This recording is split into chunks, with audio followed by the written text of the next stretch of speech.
Waalaikumsalam. Izin bertanya Pak Ustadz, misalnya kita ini berada dalam kerumunan pertemanan kita, ada beberapa orang lah persahabatan itu, kemudian misalnya pembicaraannya itu udah enggak ini apa namanya enggak baik gitu, kurang anfaedah lah gitu Ustaz. Kemudian di situ itu kita itu berat meninggalin teman kita, tapi gimana sih cara kita ninggalin biar nggak tersinggung pas mereka itu lagi bercakap-cakap tapi anfaedah, tapi di sana itu kita mau pergi udah tahu pembahasannya itu anfaedah dan kita itu nggak berani sebenarnya itu di sana seperti itu Pak Ustaz. Sekian, assalamualaikum warahmatullahi wabarakatuh.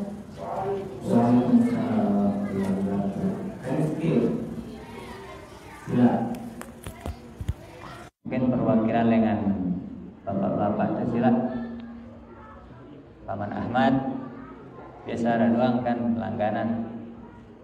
Tidak apa ada? Ada deketan ke? Oke, pertanyaan yang pertama dari saudara Madani ini, Pak Ustadz, ada dua pertanyaan. Yang pertama itu apakah kita bisa meninggalkannya? Yang dulu kita yang dinasihatin, sekarang berbalik itu keadaannya. Nah, yang kedua, bagaimana dengan alim ulama? Katanya kan tidak boleh bergantung kepada makhluk, tapi alim ulama itu kan juga makhluk. Itu yang kedua dari Madani.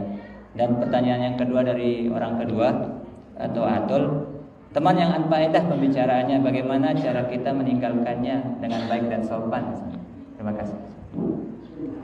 Kita orang yang kurang baik berusaha untuk mencari teman yang baik. Nah, ketika kita telah merasa diri kita menemukan orang yang tepat untuk kita jadikan teman, orang yang terbaik untuk kita jadikan teman, ternyata pacuan itu ketimbang dia berubah menjadi sosok makhluk yang tidak baik, yang tidak memiliki syarat-syarat untuk bisa kita jadikan sebagai teman. Maka bagaimana cara kita menyikapinya? Sama dia dengan pertanyaan yang kedua tadi, ya. Kita berada di kerumunan teman-teman kita, yang dimana seorang teman itu kan biasanya kumpul bersama, hidup bersama, dan sulit untuk menghindar dari pergaulan teman-teman kita itu.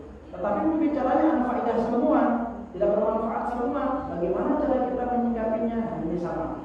Maka kembali kepada perkataan atau nasihat daripada wali abdal yang tadi, ya. Maka jikalau ingin mencari teman, ya, kalau kita merasa harus berjumpa, karena kita sudah terlanjur menemukan orang, terlanjur kita berjumpa dengan manusia, karena kita makhluk sosial, terlanjur kita harus berinteraksi dengannya, ya. Terlanjur kita berteman dengannya, maka bagaimana caranya? Kembali seperti yang tadi itu. Ya. Pertama, kalau kita sulit untuk menghindarkan diri kita dari melihat manusia banyak, ya, bagi diri kita tidak bisa menemukan manfaat dari pertemanan itu, kita sulit untuk menghindari diri kita, maka minimal kita tidak mendengarkan perkataannya. Minimal kita tidak mendengarkan perkataannya. Lalu bagaimana? Ya, sementara mereka berbicara sebagainya, ya sudah, jangan dengar. Mereka berbicara, mereka berbicara. Punya teman yang seperti itu tapi tidak bisa mengarahkan kita untuk ingat Allah Subhanahu wa taala. Sulit kita menghindarkan diri kita dari teman-teman yang seperti itu, ya. Maka kita harus bisa menjaga telinga kita dari pendengaran yang anfaidah itu, atau dari perkataan-perkataan yang tidak berfaedah itu. Ya. Sulit menghindarkan diri kita dari tidak mendengarkan karena kita kumpul bareng, berbagi cerita bareng, berbagi pengalaman bareng. Bagaimana yang seperti itu? La tu'amilhum. Jangan bermuamalah dengannya, jangan berinteraksi, jangan bertransaksi. Ya. Hindari untuk berkumpul dengan berbagai alasan. Kalau kita merasa teman-teman kita itu adalah orang-orang yang anfaidah, misalkan seperti itu. Ketika diajak ngumpul, arisan, kurang sehat, izin dulu, seperti itu. Kenapa? Karena dalam arisan pasti sekedar doang, bener usah. Ya. Kalau arisan pasti sulit untuk menghindarkan diri dari perkataan cerita-cerita yang berpotensi mendatangkan dosa. Ya.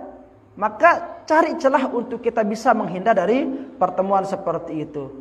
Maka yang terakhir yang bisa kita lakukan adalah fala taskun ma'hum. Ya. Jangan tinggal bersama mereka.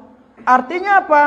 Kalau sudah kita merasa ya, diri kita berteman dengan mereka itu tidak akan mendatangkan faedah, tidak akan mendatangkan manfaat, justru akan menjadikan kita jauh dari Allah Subhanahu wa taala, jangan berteman dengan orang yang seperti itu. Ini jalan terakhir. Ya. Ini jalan terakhir. Nah, tetapi kalau kita misalkan masih mau berteman dengan mereka, maka bagaimana kita memposisikan diri kita sebagai orang yang menjadi atau membawa obat kimia tadi itu. Ya, obat kimia. Kita berteman dengan orang-orang yang sudah mati hatinya, maka bagaimana kehadiran kita mampu menghidupkan hati mereka. Berteman dengan orang yang sudah lupa akan Allah Subhanahu wa taala, bagaimana kehadiran kita mampu menjadikan mereka kembali ingat akan Allah. Nah, ini dia.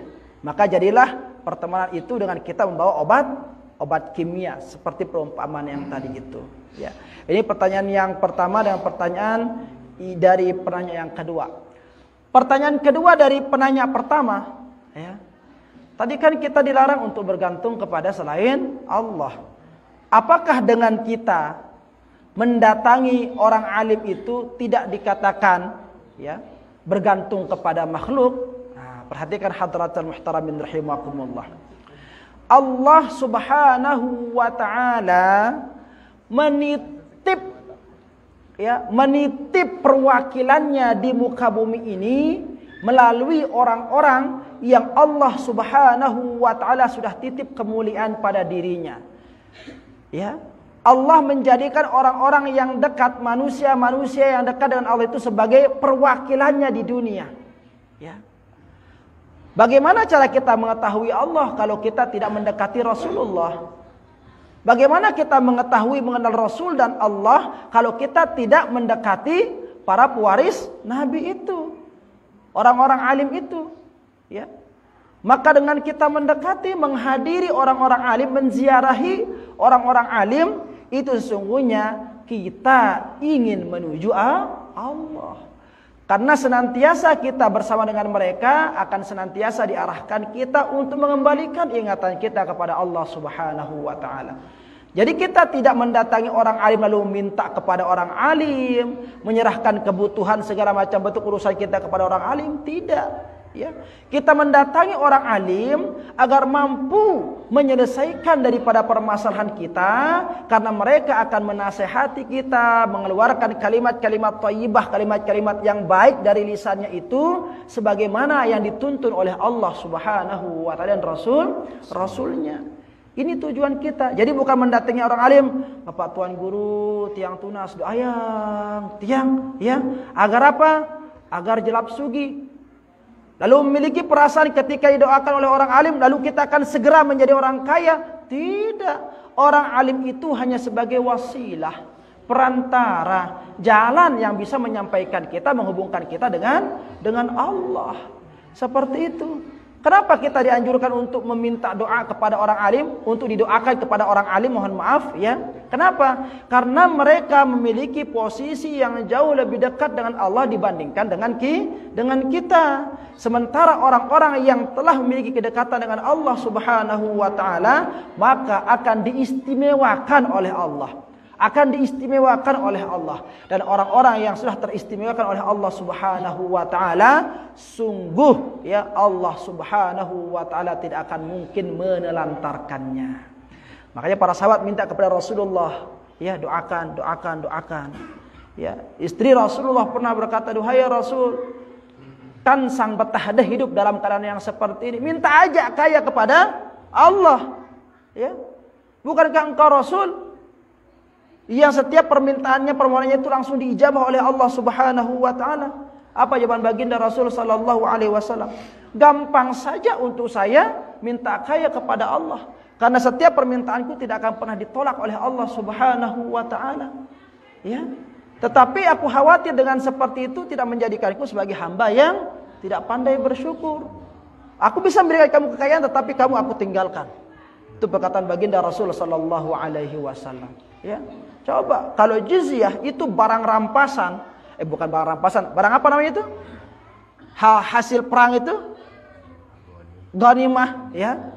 Itu kalau selesai perang, selesai jihad, ada hasil yang dijarah, yang diambil dari musuh atau dari lawan, itu bagian yang terbesar diberikan kepada siapa? Kepada Rasulullah. Tidak main-main. Kalau dirupiahkan mungkin miliar-miliaran jatah Rasul. Setiap pembagian harta perang. Ya, tidak main-main. Tetapi ketika Rasulullah mendapatkan itu, dikembalikan langsung kepada Allah. Dihabiskan untuk perjuangan Allah, agama Allah Subhanahu wa ta'ala.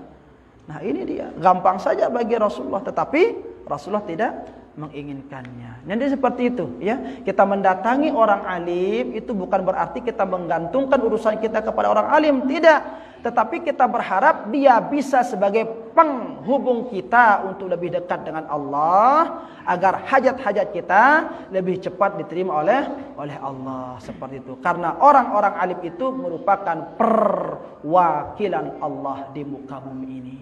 Wallahu ta'ala a'lam wa a'lam. Jelas Madani? Atau jelas lah? Jadi dengan alim jadi wasilah. Jadi kita bergantung, ya kan? Mungkin dengan media, ada kosong. Siapa tuh? Ada?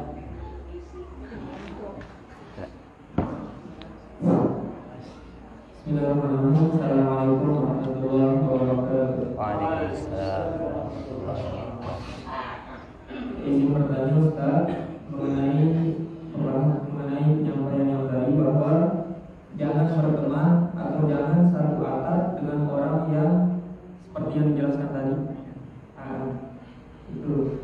Kemudian yang ingin saya tanyakan yaitu sekarang di zaman sekarang ini banyak dari pemuda-pemudi yang dengan slogannya mengatakan kalau bisa kita menikah itu tanpa pacaran, langsung menikah saja. Kemudian yang ingin saya tanyakan yaitu ketika sebelum menikah kan sebelum keluar sifat aslinya seperti itu. Kemudian setelah menikah ternyata sifat aslinya ini yang harus saya hindari di pengajian yang malam Senin ini, itu seperti itu ya. Kurang lebih seperti itu pasangannya. Nah, pertanyaan saya bagaimana untuk menyikapinya terkait apakah baiknya ceraikan atau bagaimana Ustaz? Itu yang ingin saya tanyakan. Kebetulan pertanyaan titipan dari teman yang mau menikah. Terima kasih. Assalamualaikum warahmatullahi wabarakatuh. Waalaikumsalam warahmatullahi ta'ala wabarakatuh. Pertanyaan dari orang yang ingin menikah, ya. Maka ketika ingin menikah, ya, ketika masa pacaran banyak keluar kata-kata manis, penampilan-penampilan menarik, itu semua topeng. Ya. Foto profil aja diedit. Ya. Kalau ditelepon, dia apa? Dihalus-haluskan perkataannya. Ya. Adik lagi ngapain? Lagi bobo. Ya. So imut, padahal aslinya ngerosnya itu kasar. Ya. Wah demangan. Wah, ngombe. Itu aslinya itu. Ya, itu aslinya. Tetapi ketika pacaran semua itu dipoles. Semua dipoles, ya. Akhirnya setelah menikah barulah nampak semuanya. Nah, bagaimana cara kita menyikapi pasangan yang seperti ini?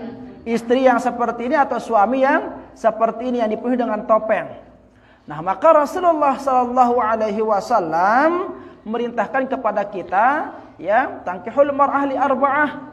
Kalau ingin menikahi perempuan, ya, lihat 4. Ya, lihat 4.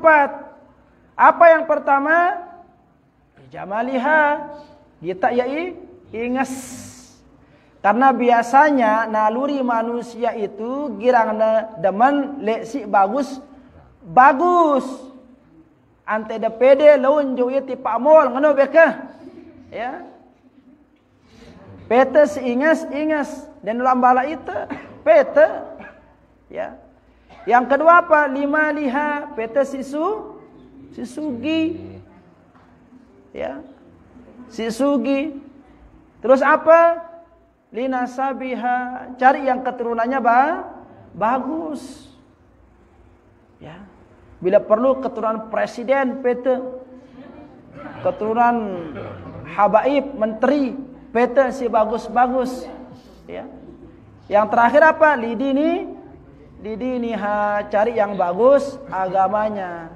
Tetapi dalam ujung hadis Rasul sallallahu alaihi wasallam dikatakan fazbar bidzatid din taribat yadak. Kalau engkau ingin tenang, utamakan agamanya. Lamun tersusah lalu mete si 4 ini kumpul le sopo dengan, memang susah mencari pasangan hidup sempurna. Ya. Kalau perempuan lama menikah karena alasan belum menemukan laki-laki sempurna, keinginannya yang seganteng Nabi Yusuf, yang sesabar Nabi Ayub, yang sesoleh Rasulullah Muhammad, ya, maka bersiap-siaplah untuk mosot. Kenapa? Denara. Tidak ada. Ya. Begitu juga laki-laki. Ya. Kalau ingin mencari calon istri yang sesetia Zulaikha, ya, yang seanggun, siapa misalkan? Ya, yang sekaya Khadijah, ya, yang serupawan Aisyah, misalkan seperti itu, ya, yang seperti Aisyah keturunan dari orang mulia Abu Bakar As-Siddiq, ya, ya siap-siap juga menjomblo, begitu, ya, siap-siap menjomblo, susah mencari orang yang seperti itu.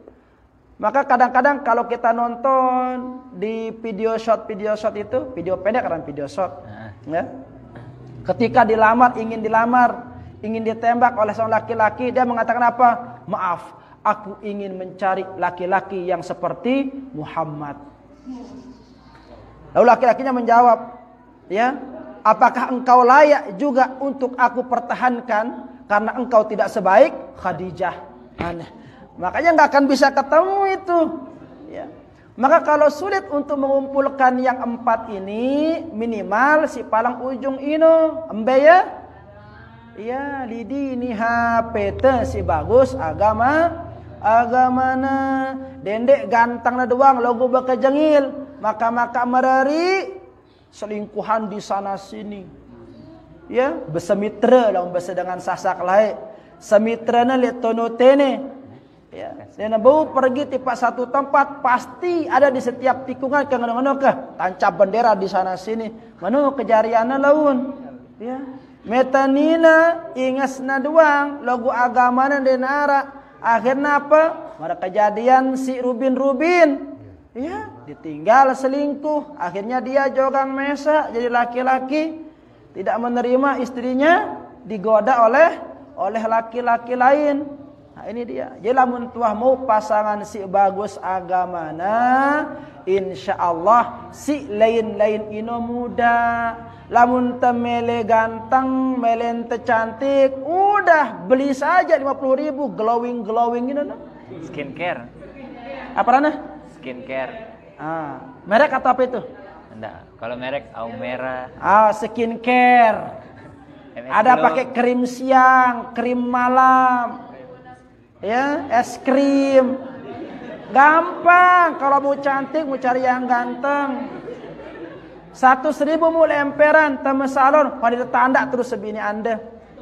Angkane sebuah jari pasangan yang sah dendek girang silisi lamun ule. Ya.